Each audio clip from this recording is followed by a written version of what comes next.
Okay, so I've got all of these beautiful curves here, and what I want to do with them is I want to use them to influence the skin.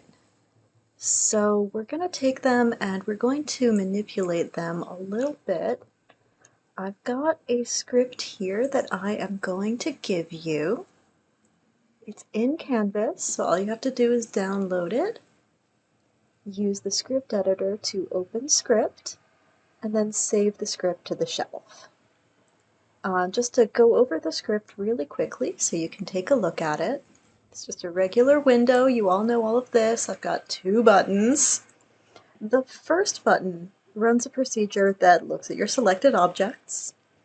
Within each of your selected curves, it is going to select all of the curve CVs. That's what this line here does. And then it takes that selection and makes a new variable. This variable is a list of selected objects that is flattened, which is going to allow me to deal with each CV individually. So what it does is for each CV, it creates a cluster. And you'll remember from earlier that a cluster is a group of vertices. So this makes a cluster on each vertex in the curve, which is super, super useful. The second procedure is exactly the same, and then it gets a little more complicated. This one makes a second object. It's going to make a joint object for each cluster. It's going to take those joints and run a parent constraint without maintain offset, which will snap the joint to the location of the cluster, and then delete that parent constraint. And I found that I had to make sure that the joints were not children of the clusters. So that's what this line is. And then after that, it deletes the cluster.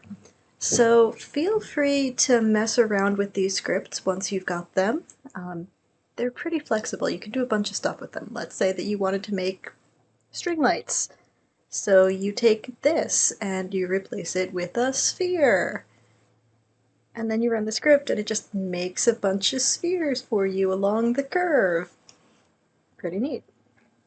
Let's say that you didn't want to delete the clusters, you wanted to keep the clusters. You would just remove this line, just like that. And now you get to keep your clusters. So yeah, feel free to mess around with this. If you want to pause the video here so that you can type this out yourself, that's always a good idea because it helps you learn more about scripting every time you type one.